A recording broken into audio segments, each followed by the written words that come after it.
Grabatzen ari garen unean, goizeko 4:00 bost gutxi diren honetan, Agirrek eta Zubizarretak Jurretako Kepa Arroita Jauregi pilotalekuan jokatu duten binaka buruz-buruko B-serie txapelketako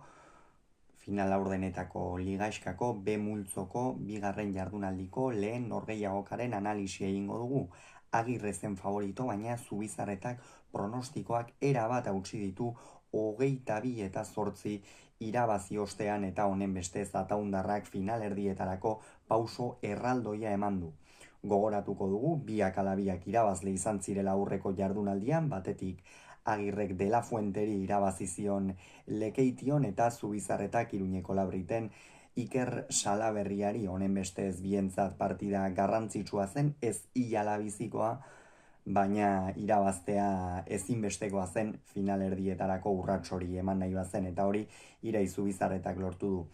Partida hasiera biak oso luze jokatzen ikusi ditugu, egia da pilotak oso exigenteak zirela, esango nuke frontisetik irteera gehiegizkoa zutela, bi pilotariak ez dira bat ere pilotari luzeak, naiz eta pilotari biziak badiren, baina frontisetik gehiegizko irteera zutela esango nuke. Kontua kontu, irunakora arte partida oso berdinduta joan da, baina gero bapatean Zubizarreta 12-5 emaitzarekin iritsi da lehen etenaldira. Eta hor Agirre fisikoki batez ere oso amilduta ikusi dugu. Biek piloteoan elkarri eskura pilota asko bota dizkiote, ia da bizitasunarekin eta zentzuarekin botatako pilotakadak izan direla, baina hor batez ere Asier Agirre ezinean ikusi dugu, lehen da biziko tantoetan Iraitz oso ongi sartu da, batez ere pilota asko ezker horman sartu eta Asierrek ezin izan ditu atera, baina gero 3 pilota garbi galdu ditu, normalean galtzen ez dituenak, eta Agirre zerbaitengatik nabarmentzen bada hori duen fisikoagatik eta tantorik galtzen ez duenagatik da. Ez eta gaurkoan pilota dezente galdu ditu, normalean baino gehiago, eta horrela zaila izan ohi da partidak aurrera ateratzea. Eta 12-5 ostean ere ez da bueltarik izan, partidak berdin jarraitu du, Zubizarreta oso zentratuta, bere jokoa egiten, Agirreri pilota koinetara botaz, Agirre berriz erabat Zubizarretaren menturan, defentsan asko ibili beharrean, baina ez bestetan bezain besteko freskotasunarekin hankei dagokienez eta baita besoei dagokienez ere, eta ondorioz 18-6 aurreratu da Zubizarreta.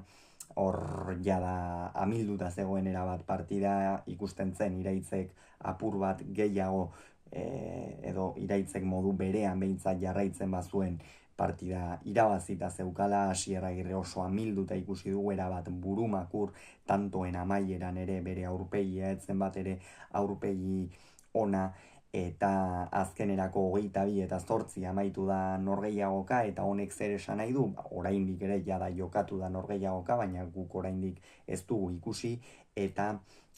kontua da orain Aingeru De La Fuentek eta Iker Salaberriak jokatuko duten norgehiagoka horretan, Aingeru De La Fuente irabaztera derrigortuta dagoela, gainontzean kanpoan geratuko da, eta Agirrek eta Salaberriak jokatuko lukete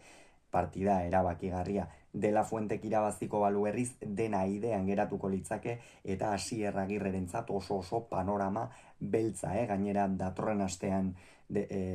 Salaberriaren aurka jokatu beharko du, barkatu hemendik 2 astera, eta horrerako oso panorama beltza geratu zaio, batez ere gaurkoan eman duen irudiagatik, eta asko du hobetzeko. Irai Zubizarreta berriz ikusten da txapelketako oso momentu honean harrapatu duela fisikoki, zalantzak bazeuden, binakako B-serie txapelketan arazo dezenterekin ibili zelako txapelketaren azken fasean batez ere, eta gero finalerdietan esango nuke ez zuela gozatu, naiz eta bertara sailkatu ziren Morga, Etxebarria eta biak, baina orain buruz-burukoak oso momentu honean harrapatu du, Eskirozen aurka partida zaila atera zuen aurrera, Salaberriari ongi irabazi zion, gaurkoan Agirreri egurra eman dio, eta orain goruntz egiteko besterik ez dauka Iraitz Zubizarretak. Esan bezala, Zubizarretak 22, Agirrek 8 Jurretan.